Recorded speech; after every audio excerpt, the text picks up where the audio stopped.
今日は6月の2日です。雨ですね。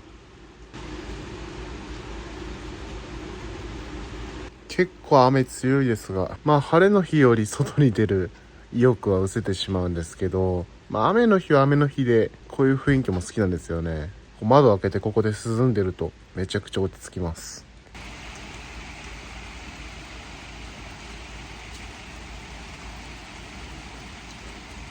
ここの家の前の倉庫みたいなのがなくなったので、結構ね、前に比べたら雨の音がめっちゃ静かになりましたね。前はここにこうトタン張りの倉庫みたいなのがあって、そのトタンに雨が打ちつける音がめちゃくちゃうるさかったんですけれども、それがなくなったことによって、前まではね、こう窓閉めてても家の中まで雨の音聞こえてきて、寝てたとしても雨降ってきたなみたいなの分かったりしたんですけど、今もう本当に窓閉めたらめちゃくちゃ静か。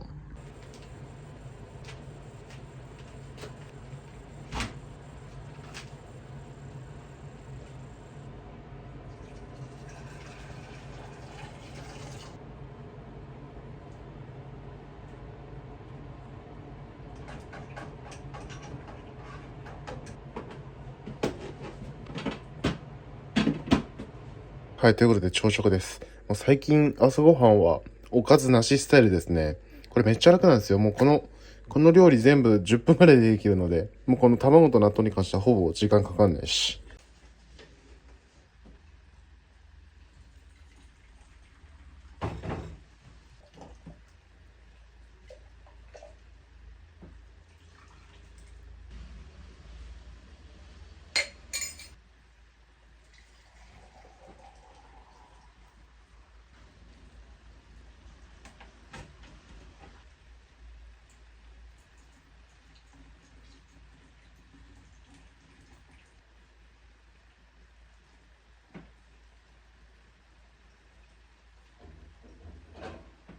さあ、朝食後のコーヒーです。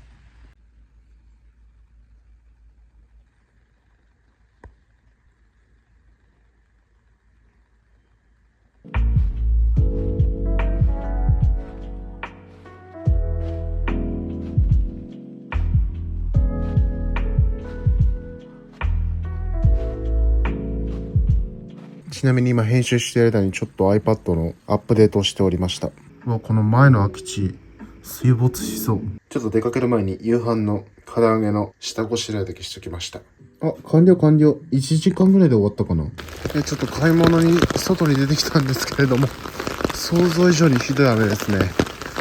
結構土砂降りです。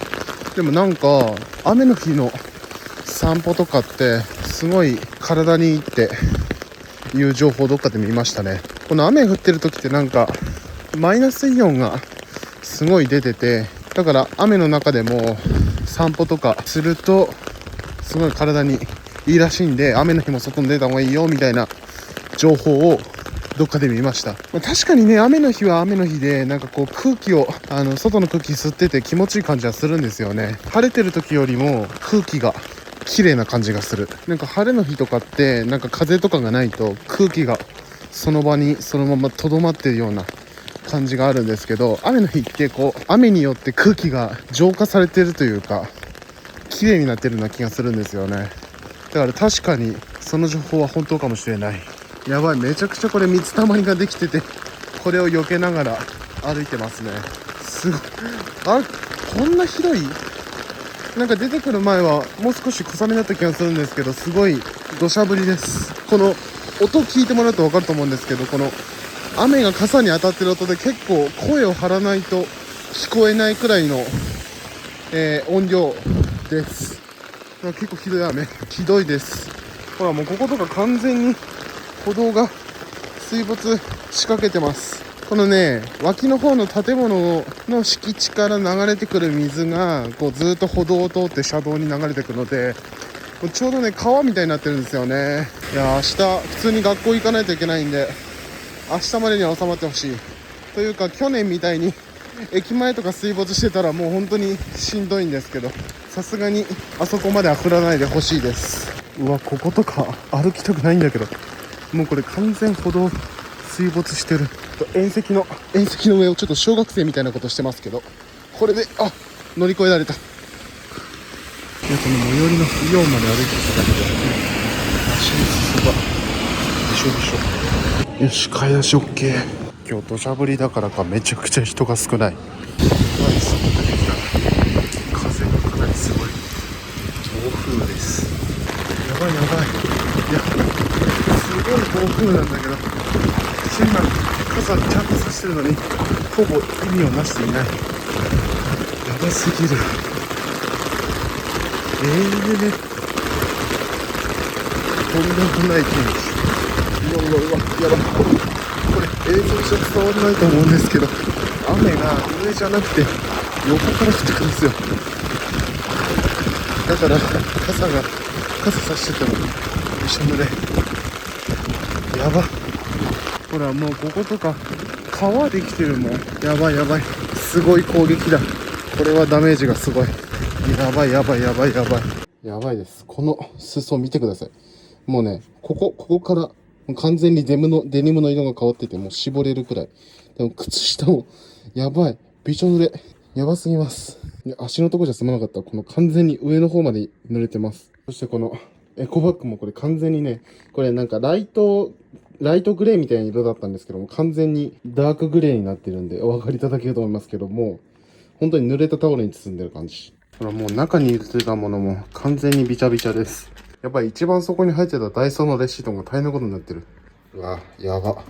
濡れたエコバッグここに置いて、いろいろ冷蔵庫に詰めたりしてる。この短時間の間でもこのキッチンに敷いてる中が濡れるくらい、そのくらい濡れてます。そしてこれもね、これ年末に買ったバンズの結構防水性の高い靴なんですけれども、さすがにこのレベルの雨には耐えられず、結構っていうかもう完全にびしょびしょになりました。中まで結構水が浸透してて、靴下もびしょびしょになるくらいだったので、さすがにこのレベルの雨だとダメですね。もうね、普通にこう雨が直撃するのもありますけれども、こう傘から落ちてくる雨の粒がかなり大量に当たってたので、それもあるし、それにこのね、靴紐のところがあんまりこう防水性能高くなくて、水染みちゃうのかなと思いましたね。そもそもそんなにね、もう完全防水を歌ってる靴ではないので、それはしょうがないんですけど、多分ね、このね、緑色の生地のところはすごく防水性能高いと思うし、行く前に防水スプレー振っといたので、確かに水は弾いてるんですが、靴紐のところから多分浸透しちゃいましたね。しょうがないです。こんなものを買ってきてみたんですよ。グリル敷石ってやつなんですけど、このコンロの下のこのグリルね、これあるじゃないですか。これの、このトレイの下の部分にこの石をね、敷くことによって油を吸収してくれたり、匂いが抑制されたりするみたいです。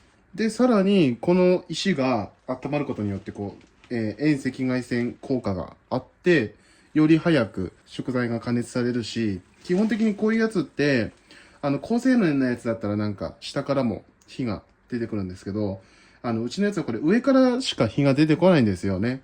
で、なので、下からの熱が少ないので、ひっくり返さないと上しか焼けないんですよね。でもこれによって下からも熱が加わることによって、より美味しく焼き上がるんじゃないかなと思って、ちょっと試してみます。まずこれ一つで足りんのかな、一袋で。よいしょ。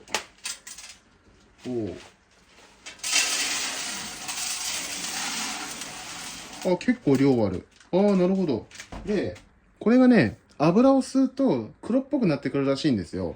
で、全体がこう黒くなってきたというか、その油を吸って黒くなってきたら交換ということです。なんかね、その油吸って黒くなった状態で使い続けるとなんか発火するとか書いてあってちょっと怖いので、全体が黒くなり始めたら交換しようかなと思います。ということでちょっと、今はこれ使って料理はしないんですが、ちょっとどんな感じになるか、楽しみですね。はい。ちょっとしまっときます。今チラッと見たら目の前にいたんですよね。ヨーポーさん。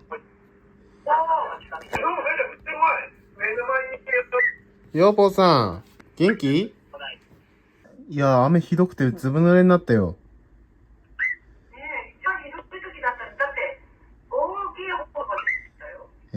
気づかなかった。ね、坊さん。うん。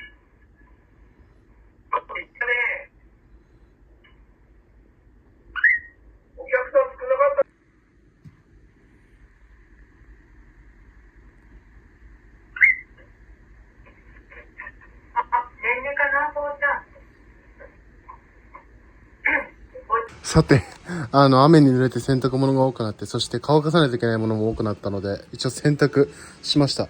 本日3回目の洗濯。朝起きた時に溜まってた洗濯物普通に洗濯して、で、今日は布団洗おうかなと思ったので、布団を洗ったんですよ。で、それでも2回で、今の洗濯で、今日だけで3回洗濯機回してます。そしてこの布団も、結構生乾きだったので、今布団乾燥機で乾かしてます。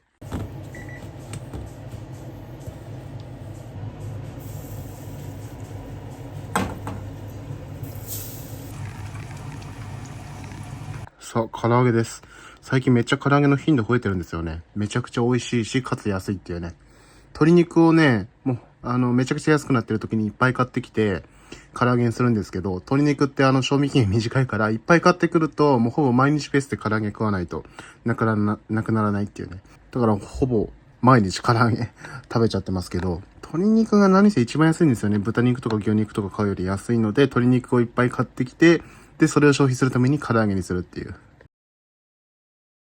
おはようございます。今日、やばい。アラームが、これか？これだね。なんか起きたらめちゃくちゃ寒って思って、気温見たら15度らしいんですけど、15度ってそんな寒ってなる気温ではないと思うんですけど、めちゃくちゃ寒く感じるんですよね。なんか体感気温1桁台ぐらいに感じます。やっぱり体が暖かいのに慣れてきたから寒く感じるんですかね。結構ね、冬でも1桁台とか当たり前の時期に15度とかになるとめっちゃ暖かく感じるんですけど、今めっちゃ寒く感じる。ちょっと今日は長袖だな。さすがにちょっと半袖寒い。うわ、やばい。ご飯炊いてないじゃん。今気づいたわ。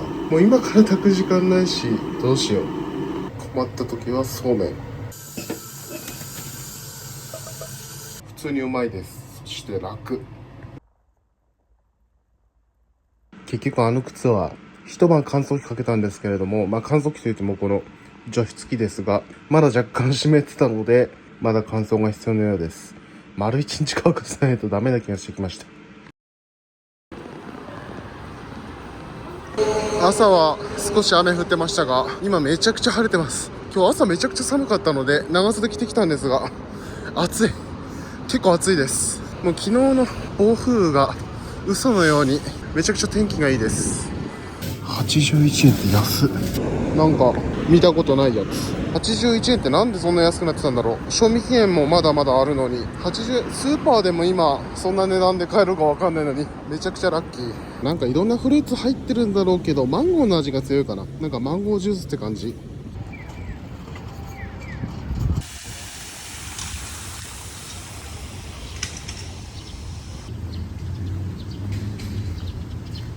さて、ここは江東台公園の東側のエリアですね。そこのなんかこの後ろになんかこういう舞台みたいなのがあって、そこの、ベンチにいるんですけれども、ちょっとここで昼ご飯。あ、やばい、敵が来た。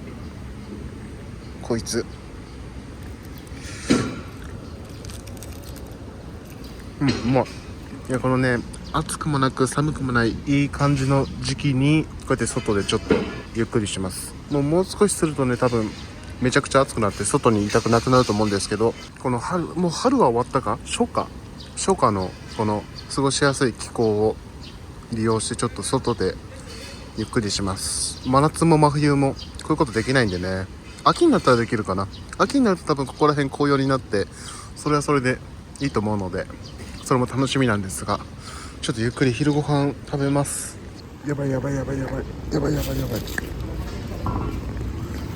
こいつなんだこいつ。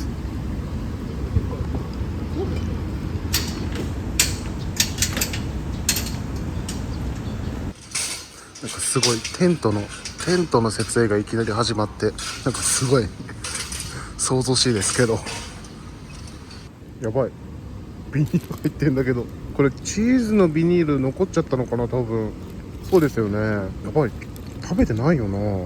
あ、そうだそうだ、完全にチーズのプラスチック剥がし忘れちゃいました。いや、自分で食べるやつでよかったですけれども、人が食べるやつじゃなくてよかったです。さあ、ちょっと今日は時間があるので、ちょっと仙台市内をふらふら散策しながら、ちょっと気になったお店とかにいろいろ入ったりして、ウィンドウショッピングしてますね。今3時前、2時45分です。ここのモンベルのストア、ここ初めて入ってみたんですけれども、結構でかくていいですね。キャンプ用品揃ってて、いや、いつかキャンプやりたいな。めちゃくちゃキャンプやりたくなりました。ていうか、このビル全部モンベルのあれなんですかね、オフィス的な、結構でかい。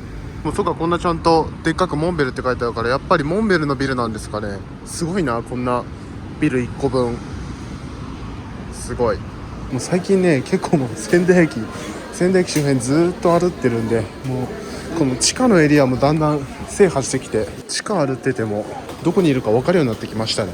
多分ここ上がると無印でしょ。ほらほらほらほら、すごい。やばい、雨降ってきた。マジか。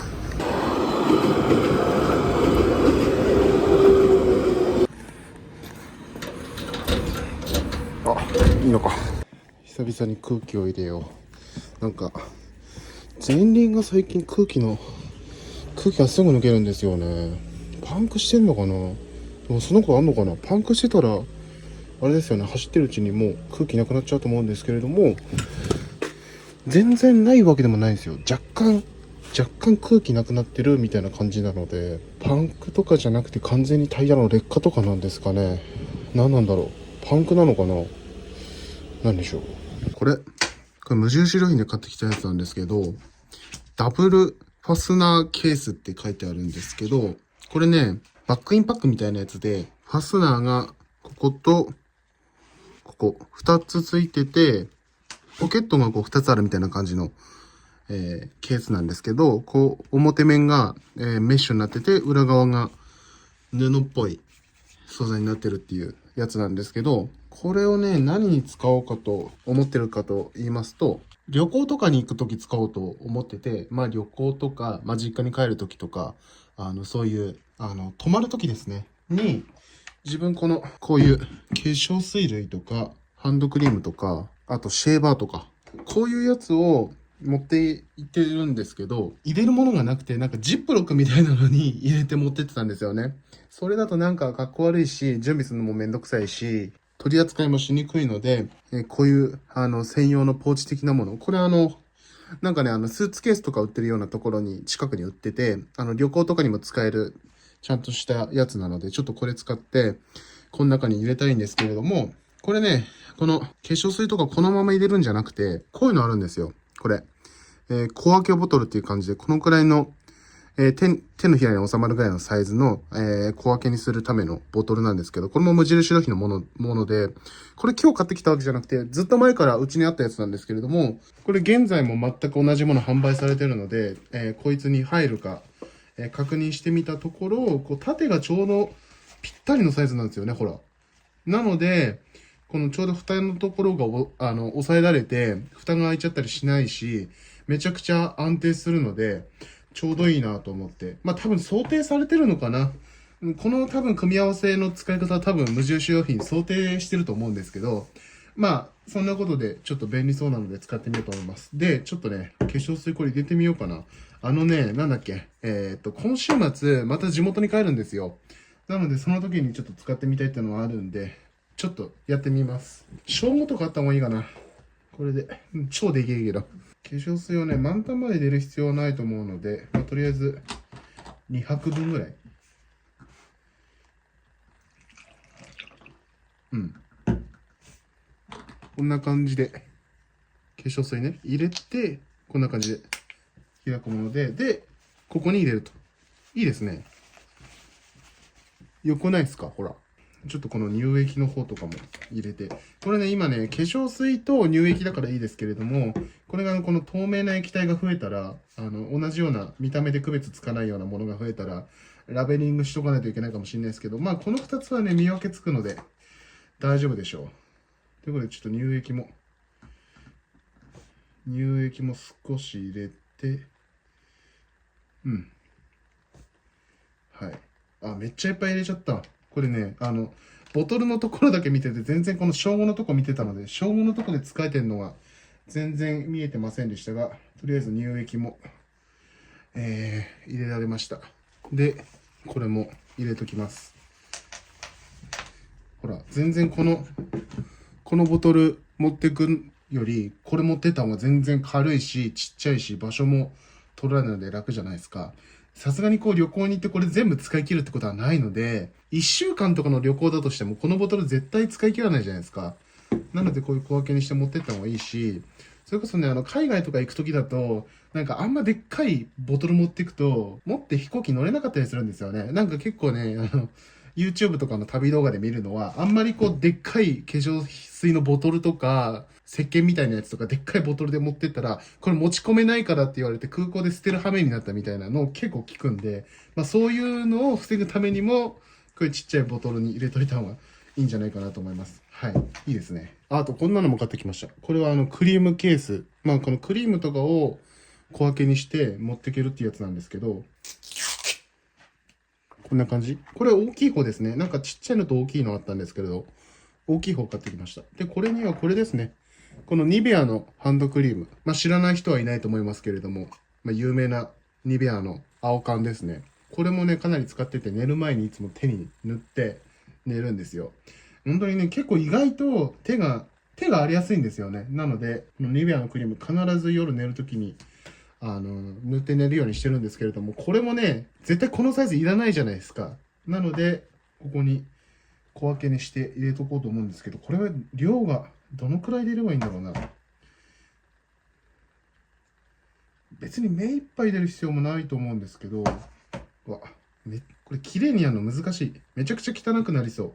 これね、あんまりこう入れすぎて、旅行で使い切らずに家でこのケースで使うのもなんか嫌だし、かといってずっと置いといても、悪くなっちゃうし、かといって、ケチってあんまり入れないと旅先で足りなくなって、本末転倒なことになるんで、とりあえずめっちゃ見た目悪いけど、とりあえずこんぐらいで、はい、クリームですね。で、これもこんな感じで入れとくという感じかな。で、このままだと、これがね、このボトルが安定しないと、ガタガタ動いて、この縦の状態をキープできないと横になっちゃうと、この蓋のところの締め付ける力がなくなっちゃうと、中でこう開いたりしちゃうので、なるべくここには動かなくなるくらいいっぱい入れたいんですけれど、これもう一本これボトルがあるんですよ。導入化粧水をいつも使ってるんですけど、今ちょうど切らしててないんですけれども、まあそれを入れた想定で、この無印良品の小分けボトルを3本入れると、計画通り。良くないですかこの安定性。これ閉めても、ほら、全然動かない。これ最高ですね。で、この裏側に、このシェーバーとか、あと日焼け止めとかもいつも使うので、そういうものを裏側には入れようかな。それで容量ぴったりって感じですかね。めちゃくちゃいい。最高です。これは買ってよかった。で、もう本当に旅行行くときとかは、もうこれを、ガサッとバッグに入れるだけでいいっていう風なスタイルにしようと思います。めっちゃ便利。さすが無印良品。今日はこれ、無印良品の塩チョコバーム。これ期間限定って書いてあるんですけど、チョコバームとかっていつもないかな？この無印良品のバームクーヘンのチョコ味って多分ね、食べたことなかったんですよね。結構メジャー、でもどうなんだろうね。期間限定だから、今しかないのかわかんないんですけど、なんかいつもありそうな感じしますけどね。でも多分食べたことないですよね。ちょっと食べてみよう。うまい、チョコだ。しっかりチョコの風味するんだけど、バームクーヘン本来の味が、失われてなくて、美味しい。なんかチョコって言っても、なんかお菓子のチョコっていうより、なんかパンに使われてるようなチョコみたいな感じの味ですね。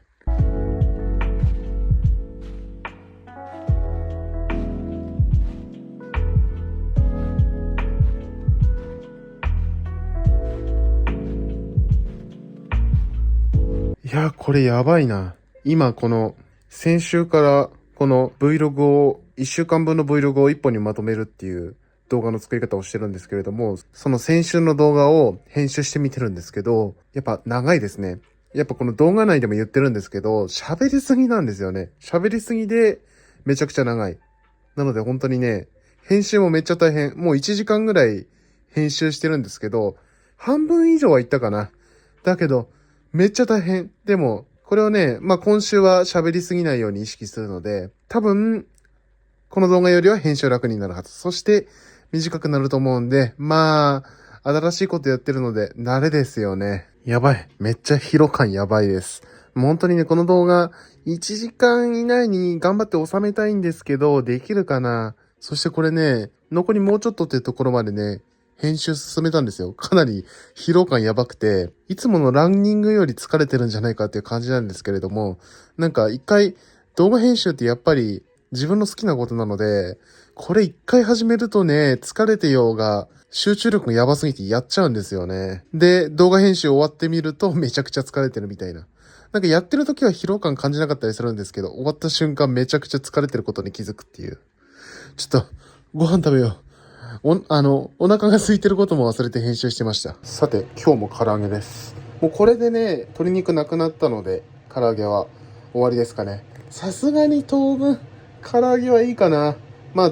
どうせすぐ食べたくなるんですけれども、今週末地元に帰るので、その鶏肉置いておけないので、次の唐揚げは来週以降ですね。さあさあ、できたぜ。これ結構たくさんできるんですよね。これは鶏肉半分しか使ってないんですよ。ですが、結構量ができる。衣がついてるから量が多く見えるっていうのもありますが、結構ね、これで、だから鶏肉1パックで2食分お腹いっぱいに唐揚げが食べれるっていう最高、コスパ最強です。やっぱめっちゃうまい。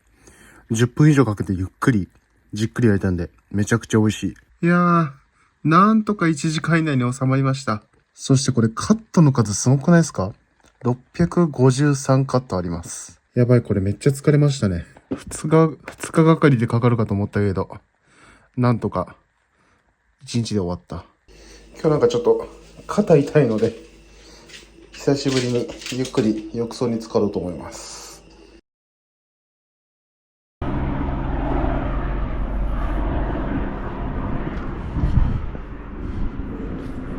めっちゃ飛行機の音する。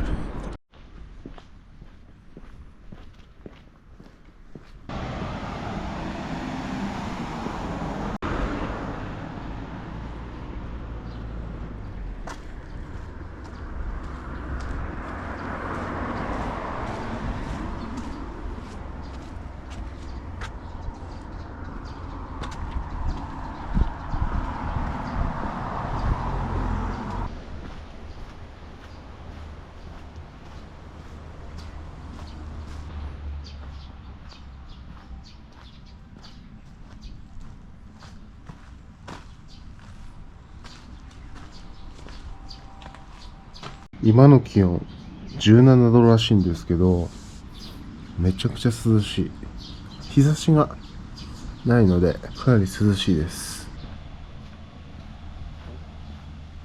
いやー、気持ちよかったんで30分ぐらい散歩してきました。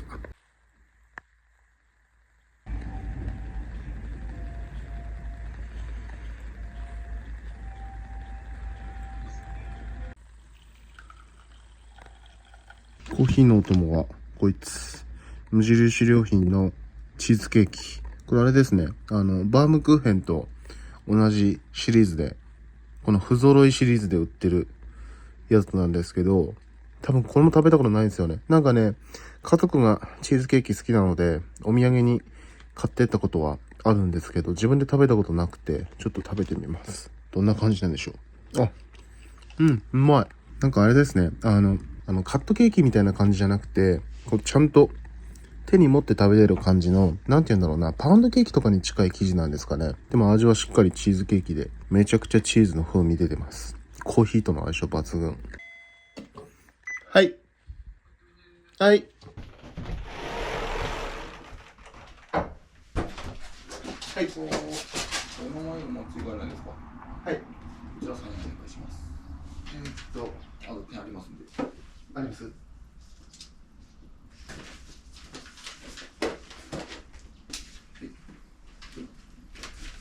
で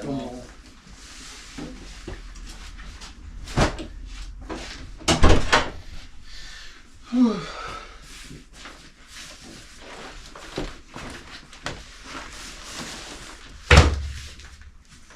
と後で開けよう。今日はリモートで授業があったのでずっと中にいました。そしてさっきまで昼寝してました。昼ご飯は焼きうどん。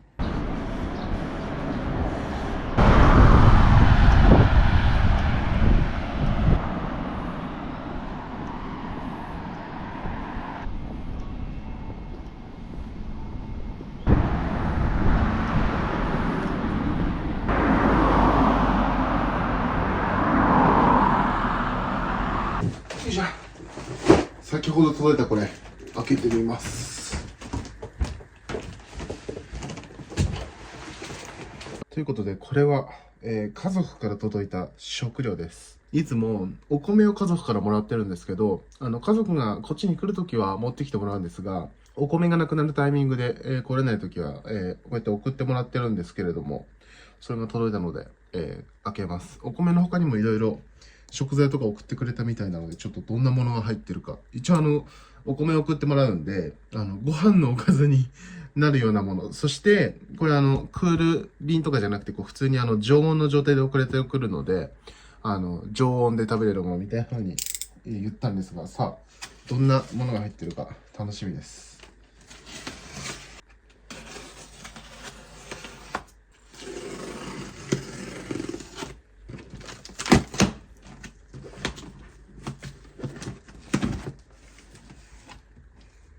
よいしょ。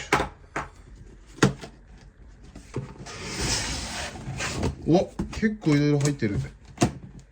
おお、めちゃくちゃいろいろ入ってます。てか今日段ボールの日だったのにな。段ボールの込み出しの日だったんだけど、1ヶ月に2回しかないんですよね。なので、2週間、この段ボールは置いとかないといけないんですが、ちょっと出していきます。まずは、これね、韓国海苔。韓国海苔めちゃくちゃ大好物ですね。韓国海苔と、あ、うどん。そして、麻婆春雨ですね。美味しそう。これあれかな、炒める、そうですね。材料これだけでできるやつですね。よくあるのが、ひき肉とかを別に用意しないといけないみたいなやつがあるんですけど、これはひき肉入りの、もうこれだけでできるようなやつですね。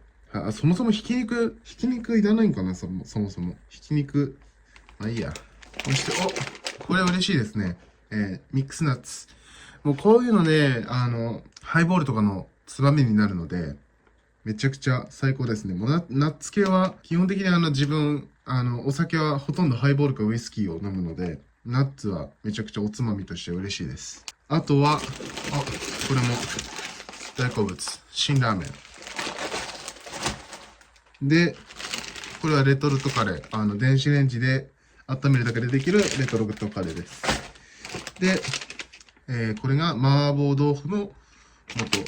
多分これはひき肉いらないね。これも本当に、さすがに豆腐はないといけないですけど、ひき肉が入ってるのはすごく嬉しい。なんか前買ってたこの麻婆豆腐の素みたいなのが、ひき肉が必要なやつでめんどくさかったんですけど、これはひき肉、そうですね。ひき肉というか、そぼろが入ってるらしい。だからもうこれだけで、豆腐だけあればできるやつ。で、これはパスタソースですね。ゆず醤油のパスタソース。で、これは牛丼の素ですね。これも電子レンジで温めるだけでできる牛丼の素かな。温めて、ご飯の上にかけるだけってやつ。で、これはシーチキン。これもパスタソースですね。明太子味のパスタソース。で、これは味噌汁。しじみの味噌汁。多分これあれですよね。この具材と味噌が、別の包装になってるやつ。こういう系のインスタントの味噌汁って美味しいんですよね。インスタントでもなんか全部袋一つの梱包で味噌汁一杯できるやつとかあるんですけれども、ああいうのよりちゃんと具材と味噌が分かれてるやつの方が結構ね、美味しい気がします。で、あとは缶詰系ですね。サバの水煮が2つ。3つあった。で、これは味噌煮ですね。サバの味噌煮が3つ。これもかなあ、4つ。さ、味噌煮は4つありました。おー。で、一番のメインがこいつ。これね、コシヒカリ。いつもね、10キロのやつもらってるんですけど、今回は5キロにしました。7月ぐらいに家族が来るっていうことで、それまで持てばいいかなっていうことで、1ヶ月ぐらい持てばいいので、だいたい自分は1ヶ月に5キロお米消費するんですよ。10キロのお米もらった時は2ヶ月ぐらい持つので、だいたい1ヶ月に5キロくらいなので、とりあえず、今回は5キロ、送ってもらいました。会津産コシヒカリ。よいしょ。OK。これ最近の Vlog のスタイルとして、1週間という区切りを明確に設けてるわけじゃないんですけど、その1週間分の出来事を1本の動画にまとめるっていうスタイルでやってるんですけれども、前回の先週の、この1本前の動画ですね、一気に編集したらめちゃくちゃ大変だったので、小分けにして、1週間かけて撮るわけなので、例えばその日の撮影が終わったら、編集しちゃう、PC に取り込んで編集しちゃうみたいな。今ね、これさっきの仕送りでもらった食料を開封するとこまで編集したりとかしちゃったんですけれども、理想はもうこれ3日分ぐらいのデータになってますけど、1日撮影し終わったら編集するみたいな、そんな感じでやると、後々楽だと思うんですよね。このプロジェクトは保存しといて、で、また明日撮影したら明日の分は、また、この動画の後に続けて編集するってやると、編集の負荷が減ると思うんで、で、効率も良くなると思うし、で、動画が完成したらもう、書き出しボタンを押すだけっていう状態に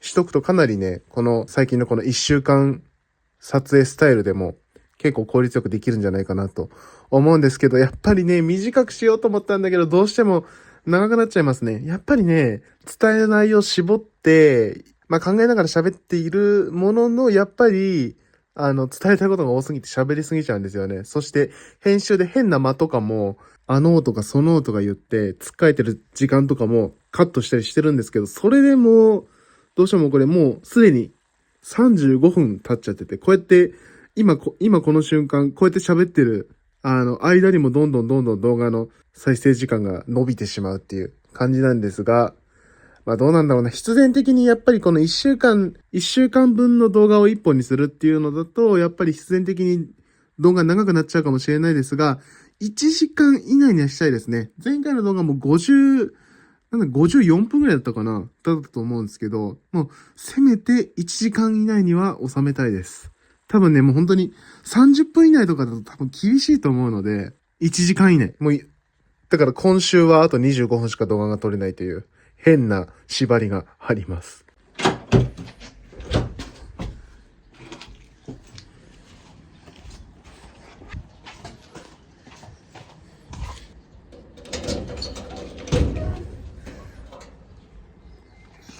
あった。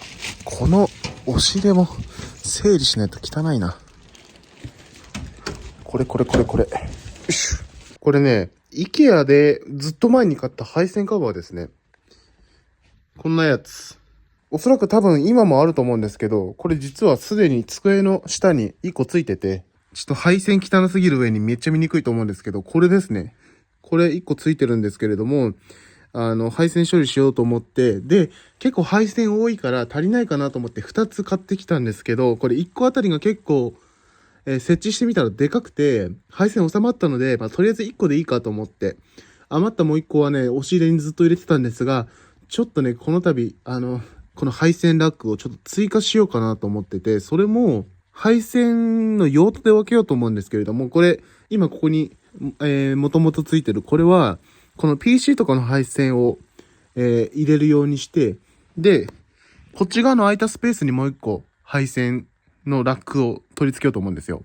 このデスクのこっち半分が、ここについてるんですけど、充電スペースになってるんですよ。これアンカーのこのマグネットでくっつく、このケーブルホルダーみたいなのにケーブルをくっつけて、いろんな、ものの充電をここでできるような充電ステーションみたいな感じで使ってるんですけど、このアンカーのマグネットホルダーについてるこのケーブルたちが、こっちの配線と一緒にしちゃうと結構絡まってぐちゃぐちゃになっちゃったりとか、あと結構ね、距離があるんですよね。これ1メートルくらいあるので、ケーブルの長さがもうこれ足りなくて、ほとんどのケーブルね、1メートルぐらいしかないんですよ、これ。普通の充電ケーブル使ってるので、長さが足りないんですよね。なので、この、充電ステーションの真下に、テーブルタップを持ってきて、この充電スペース専用として、この配線のラックを置こうかなと思ってて、そうするとこの長さが足りない問題も解消されるし、いろんなものに絡まって、これがね、もうマグネットの力そんな強いわけじゃないので、ちょっとこうやって絡まっちゃったりするとこうやって落ちちゃうんですよ、こうやって。せっかくこのマグネットのやつでここにくっつけておけるのに、こうやって落っこっちゃったりしてることがあるんですよ。わざわざこうやってかがんで、戻さないといけないっていう動作があるので、ちょっとそれをやろうかと思うんですが、ちょっと編集で疲れたので、コーヒー飲もう。最近暗くなるのが結構遅くなってきたので、もう時間の感覚結構、まだまだ早い時間だって思い込んでて、でも気づいたらもう6時半。多分あれですよね、なんだっけ、夏至だっけかな一番日が長い日っていうのが、6月の20何日かだったと思うんですよね。だからもう、多分6月が一番日が長い。まだあれかな、20日ぐらいはあると思うんですけれども、そろそろこの日の長さがマックスになる時期が近づいてるっていう感じだと思います。とりあえずコーヒー休憩。これは朝の残りのチーズケーキ。このライトニング to Type-C の、Apple 純正のケーブル。これ、何についてきたんだっけかな忘れちゃいましたが、これメルカリに出品したら売れたので、発送してきます。これね、ここのケーブルの部分が編み込みになってる新しいタイプのやつ。で、未開封の状態なんですけど、使おうか迷ったんですけど、今もうすでに、ライトニングケーブル2本ぐらいあるので、まあいいかなと思って。いや、もう7時半ぐらいですけど、めちゃくちゃ日が長くなってますね。まだ少し明るいです。夕飯は餃子です。これね、王将の冷凍の餃子なんですけど、これ、白い皿に持ってあるんで見えるかわかんないですけど、これ岩塩ね。岩塩がここに入ってるんですけど、この岩塩をつけて食べると美味しいらしいです。ということで、いただきます。岩塩つけて食べたの初めてなんですけど、確かに美味しいですね。醤油とかつけちゃうと、餃子に醤油の風味が加わる感じなんですけど、これだとね、この餃子本来の味を強調してくれるみたいな感じで美味しい。てかね、この餃子めちゃくちゃ味濃いので何もつけなくてもいけるかも。なんか足りないと思ったら、スープが足りませんでした。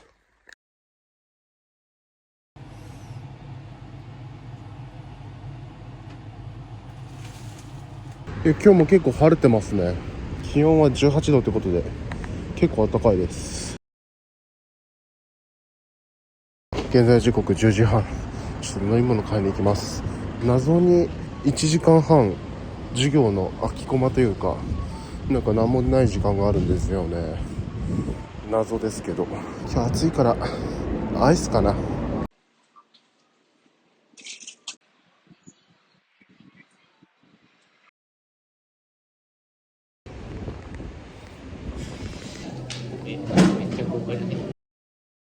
結局この、配線ラックの増設、昨日の夕方やるって言いましたけど、結局ね、昨日も寝落ちしまって、で、今日帰ってきたらやろうと思ったんですけど、今日もね、また帰ってきたらこのソファーで寝落ちしてて、もうね、今日もできなそう。なのでね、これね、多分1日で終わる気はなくて、これ全部配線とかやり直したいので、多分2日がかりくらいになると思うので、今週は無理かな。明後日地元に帰んないといけなかったりするので、ちょっと今週は無理そうです。夜ご飯はペペロンチーノとポタージュ。そういえばこれめっちゃ美味しいんですよね。これこの前家族が来た時に買って飲んでめちゃくちゃ美味しかった。これ仙台名物の卵酒。まず仙台名物でこんなのがあるっていうのも最近知ったんですけど、これがめちゃくちゃ美味しくて、このおすすめの飲み方が、牛乳と卵酒に対して牛乳1で飲むっていう感じのやつ。でもこれ結構ね、もうすでに1杯飲んじゃったんですけど、これどこで入ってんのね、容量。300入ってるんですけど、だから3倍くらいでこれなくなっちゃうっていうね、感じなんですけど、めちゃくちゃ美味しいんですよね。こんな感じ。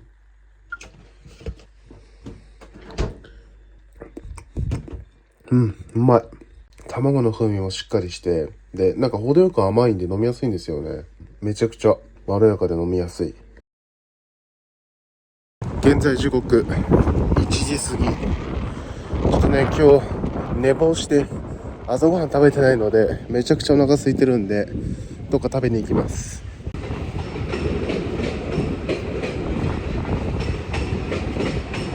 ここの通路、この前初めて通ったんですよね。ちょっとすごいなんか不気味で、ちょっと入るの勇気いるんですけど、ここね。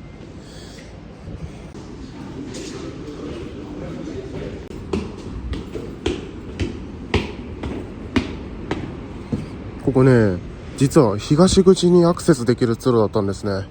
いやー、初めて知ったし、めちゃくちゃ便利。なんで今まで使ってなかったんだろうって感じですけど。なんかね、駅の入り口だと思ってたんですよ。単に連絡通路じゃなくて、こう改札とかに行く通路だと思ってたんですが、なんと東口へアクセスできる通路だったみたい。ちなみにあそこら辺ね、あそこら辺に今入ってきた入り口があって、でさらに最近できたね、飲み屋街みたいなのがある場所なんですけれども、もうここは東口になってます。この上にもね、連絡通路あるんですけど、これ一回ね、上に上がんないといけないし、めんどくさいんですけど、ここめちゃくちゃ便利。別に新しいわけでもなくて、なんかすごいいつできたかわかんないような古い感じの通路なんですけど、めちゃくちゃ便利。ちなみにここはなんだっけ、エスパルのエスパルとそのアエルの間くらいにアクセスできる場所なんですけど、一回上に登んないといけないっていう感じで、駅の東口には直結できなくて、一回街に出てちょっと歩かないといけないんですが、ここね、このなんか歩行者専用の、道があるんですよ。なんかこう広場があって、ここから入って、で歩行者用通路みたいなとこがあるんで、ここを通っていくと東口にアクセスできます。雨の時はあんま使いにくいかな。雨の時だったら屋根があるデッキの方通った方がいいかもしれないですけど、あ、初恋通りっていうんですかね、ここ。名前は初めて知ったわ。こんなとこで、なんか謎の神社的なものがあったりとかで、いろいろね、この脇にもお店がいろいろあってね、美味しそうなラーメン屋とか居酒屋があるんで、ちょっと今度行ってみたいなっていう感じですね。なんかめっちゃこの雰囲気、こういう雰囲気いいですね。こう歩行者専用みたいな感じ。こういうところでご飯食べるのもありかもしれないですけど、ちょっと人通りが多いかな。はい、そしてこうやってずっと進んでいくと駅の東口にたどり着くっていう、こんな感じですね。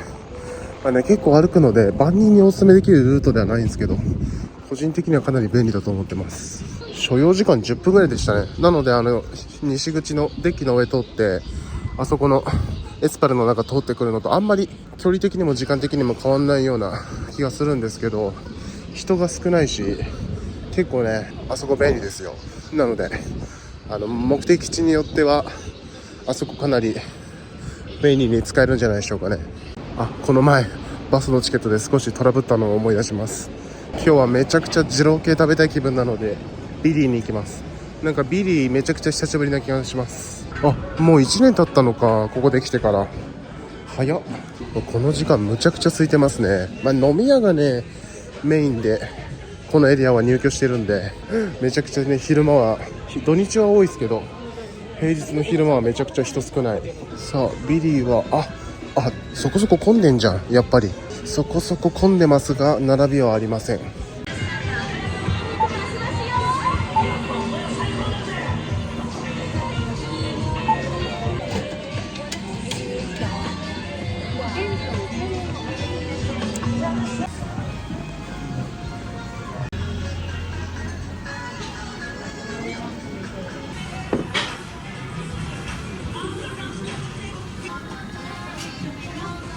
いや、美味しかった美味しかった。久しぶりに油飯食べたんですけど、ラーメンに油入れるとさすがに重いな。ラーメンの油抜けばよかった。結構油でやられてます。スタ丼も最近行ってないな。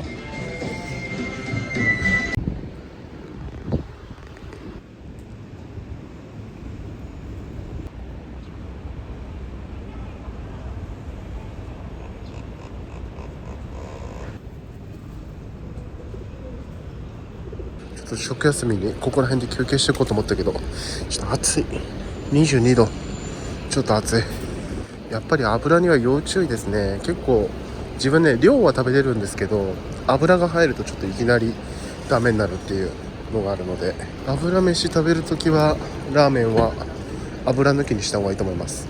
ただでさえ分厚いチャーシューに油がいっぱい乗ってるので、追加で油乗せなくてもいいかなって感じ。めちゃくちゃ気持ちいい天気。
うわ、全然画面が見えないと思うんですけど、だいたい 3,40 分撮影して GoPro 多分これ 90% ぐらいあったかな。それが 63%。 やっぱり夏になると電源のバッテリーの持ちは良くなりますね。冬だとね、あっという間になくなるんですけど、あったかいとね、結構バッテリー持ちますね。でもあったかくなったらあったかくなったり、こう熱暴走とかしたりするので、真夏になったらちょっと熱暴走もこうやって自転車に取り付けて撮影とかしてると熱暴走とか起こしたりするかもしれないです。冬はバッテリー、夏は熱暴走が問題、大変です。いやマジでこの駐輪場いつも止めらんないな。めちゃくちゃ満杯。よし、なんとか1台分確保。久々にザモールに来ました。ザモール長町。多分あれですね、3月に実家に帰る前に家族と来たのが最後だと思うんですけど、ちょっと疲れたのでスターバックスで休憩したいんだけど、混んでるかな。そうでもない。結構空いてる。空いてはいないけど座るところはありそう。これスターバックスの福袋についてきたこのスタバの無料引換券的なのがあるんですけど、これがね6月の23までなんですよね。なので早めに使っちゃわないということを思い出して、今日1回使おうかな。いくらまでだ。店内飲食だと671円、お持ち帰りだと658円までっていうことですね。だからなるべく高いのを買った方がいいですね。これはね、バナナフラペチーノって今の期間限定らしいんで飲んでみよう。なんだっけ、ストロベリーフラペチーノ、あれ飲みたかったんだけどもう終わっちゃったのかな。今バナナ飲んでますね。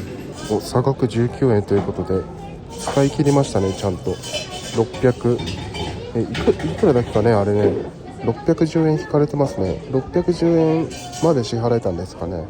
で19円別に取られてます。結構良さげな席ゲットです。ここのスターバックスの店内で、飲むのは初めてですね。なかなか居心地が良さそう。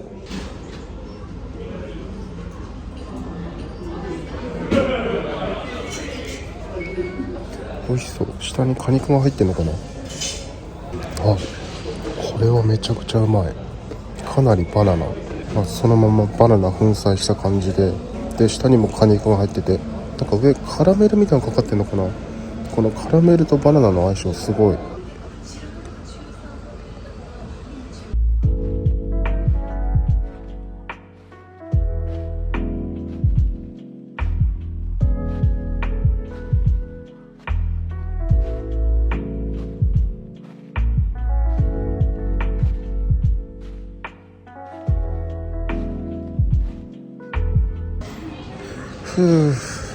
結構1時間ぐらいゆっくりしてました。そして動画編集もできてよかった。いいね。ということでララガーデン、ここのモールもね結構ねもう10回は来てないかな。でも結構来てるのでだんだん場所覚えてきた。あれ、下りエスカレーターが見つけられない。あ、ここがめっちゃ分かりにくい。ここに確かカルディが入ってた気がするんですけど、あれ、そのね、カルディにね、いつも駅のカルディに行ってるんだけど、昔ね、なんか家族が好きなココナッツのお菓子がカルディに売ってたんですけど、いつも行ってるカルディで見当たらなくて、いつもと違うカルディであるか見てみます。ここの1階に入ってたよな、多分。ありました。カルディコーヒーファームあるかな。さっき飲んだばっかなのにコーヒーもらっちゃった。バナナの後に飲むとめちゃくちゃビターに感じる。あったあった、これだ。いやー、あってよかった。あれね、多分かれこれ1年ぐらい出会えてなかったので、もう半分取り扱い終わっちゃったのかなと思って諦めかけてたんですが、なんとあったという。いやー、よかった。ゲットできると思わなかった。これで家族にも喜んでもらえるでしょう。はい、めちゃくちゃ久しぶりの IKEA でございます。いつぶりなの最後に IKEA 来たの。全然来てない気がするわ。こっちも3ヶ月ぶりぐらいかな。木曜日の夕方、かなり空いてます。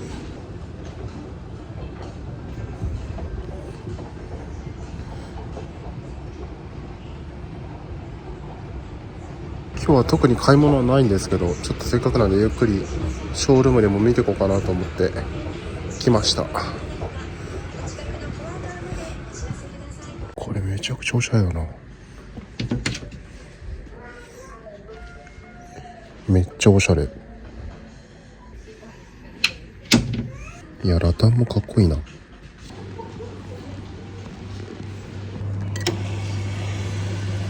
ょっと喉乾いたんでレストランで休憩。多分絶対ビリーのせいですね。もうあれでめっちゃさっきから喉乾いてます。で、これがなんだっけ、今ね、マンゴーフェアみたいなのを期間限定でやってるみたいなんですよ。それのマンゴー杏仁豆腐ってやつ、美味しそう。マンゴー大好物なんですよね。これ杏仁豆腐とマンゴーの組み合わせ最高ですね。めっちゃうまい。最近したんですけど、紅茶もあったんですね。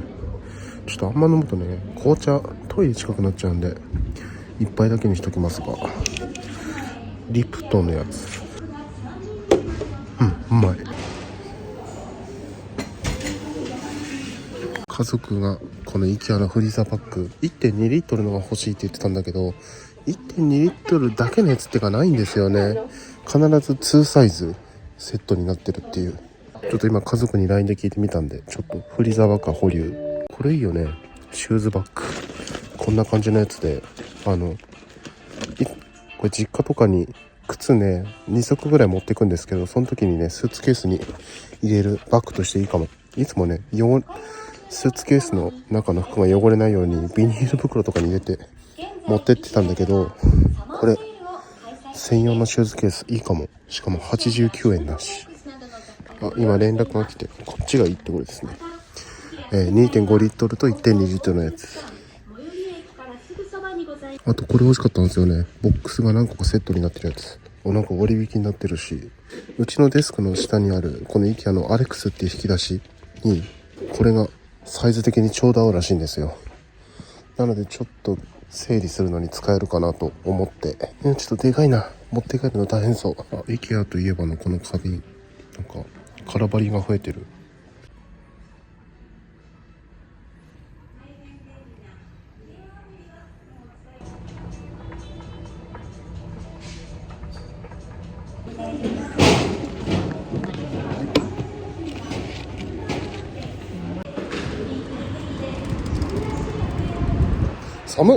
寒いんだけど19度。なんかめっちゃ寒く感じます。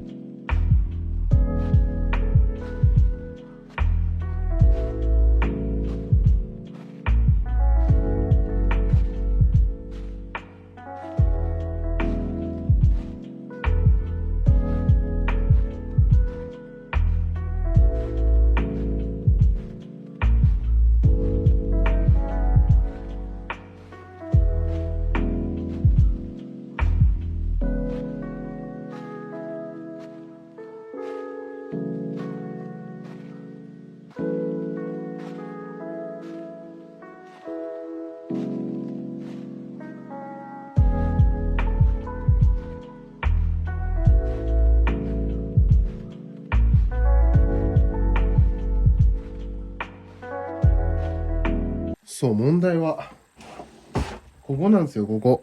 これね、なんでこんなぐちゃぐちゃになってるかっていうと、これね、最初に入れるときはちゃんと並べて入れたんですけど、この引き出しの下の面がめちゃくちゃツルツルしてるから、こう、わかりますか？こうやって滑っちゃうんですよ。で、こう何回も、ずれてるうちに、すごい気づいたらぐちゃぐちゃになってたので、これね、IKEA でこの小分けにする、引き出しの中に出るボックスみたいなのを買ってきて、でね、本当にこれ専用みたいな感じのやつで、これも IKEA のアレックスっていう、IKEA でも定番商品だと思うんですよね、これ。ちょうど、まあ、これ専用に作られたかはわかんないですけど、多分 IKEA の中で企画があるのかわかんないですけど、展示でも、本当に実際にこれが展示してあるショールームでも、この引き出しに実際に入れて使われてたんですよ。なので、ちょうど使えるんじゃないかなと思って買ってきてみました。本当はね、別に仕切んなくてもいいかなと思ってて、下に滑り止め的なのを敷いて、これね、滑んなければ、こうやってぐちゃぐちゃにならないから、それでもいいかなと思ったんですけど、なんか、小分けのこういうボックスの方が整理しやすそうだったので、買ってきてみました。こんな感じのやつですね。はい。これめっちゃ安かったんですよね。なんか、本当はね、500円ぐらいしたのかな？それがなんか割引になってて、いくらだっけかな？ 300 円とかで買えたような気がします。でちょっと開けます。これもね、なんか、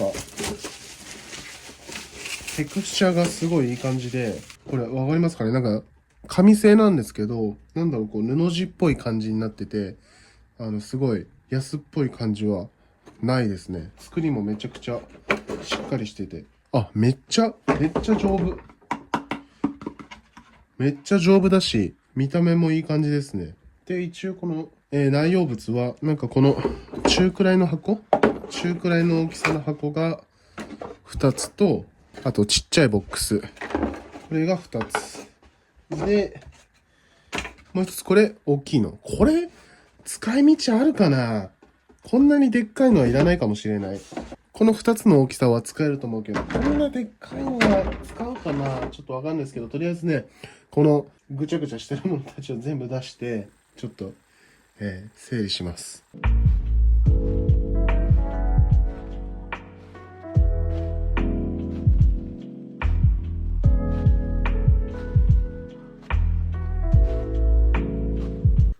あ、こいつの使い方分かった。てか、梱包してあった時を思い出したら分かるんですけど、これ単体で使うんじゃなくて、これを入れるんだ、こうやって。そうだね。こうやって入れると、このね、間にこの隙間ができるんですよ。そして、この隙間になんか長物とか、そういうのを入れられるっていう感じになるんで、これは、こうだね。うん。で、このまま、こうか。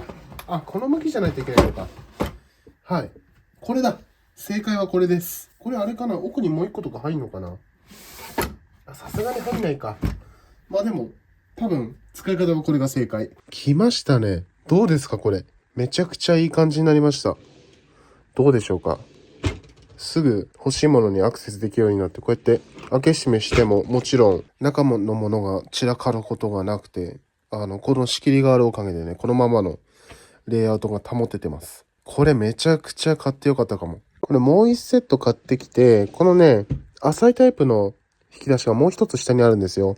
それで、この上のところにこういうガジェットとか、そういうもの入れて、下になんか工具とかそういうもの入れるスペース作りたいですね。これはかなりいい感じ。ちょっとですね、明日から実家の方に帰るので、冷蔵庫の中ちょっと腐りやすそうなものは食べちゃいます。生肉とかは買わないようにしてたんですけど、全然食材がないな。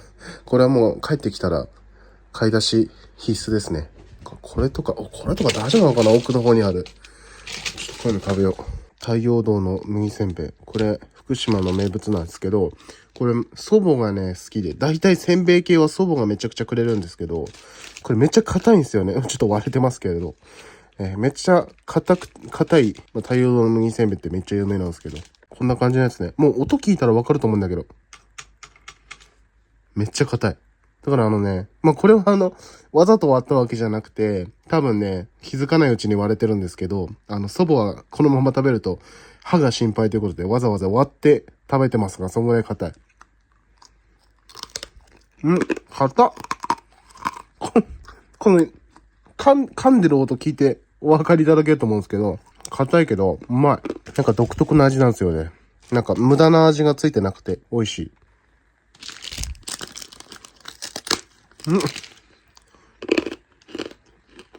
これやっぱ硬さも特徴なんですよね。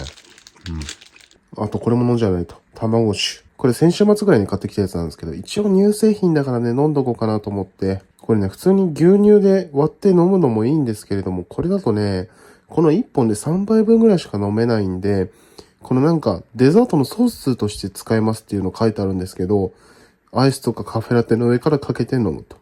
この使い方がいい気がします。ソースとして使っちゃうっていうね。ちょっと、次回、もう1本買ってきて試してみたいと思います。あと、ホットとかも美味しそうですね。湯煎して飲むっていう感じですけれども、ちょっと今度試してみよう。とりあえず今は牛乳で飲みます。あ、めっちゃちょっとしかないし。てか、そのまま飲んでみるとどんな感じなんだろう、これ。めちゃくちゃ濃厚。すごいな。一応度数が10度以上11度未満って書いてあるんですけど、なんかそのままでも美味しいかも。ちょっと牛乳少なめにして飲んでみようかな。うまい。なんかね、カスタードみたいな感じで美味しいんですよね。牛乳と、あとこのパンとかは、明日昼ご飯にサンドイッチ作って食べたりするので、この油揚げとか、これ、12日までか。まあ帰ってきて使っても間に合うかな。まあいいや、とりあえずもう今日は日が変わるんで寝ます。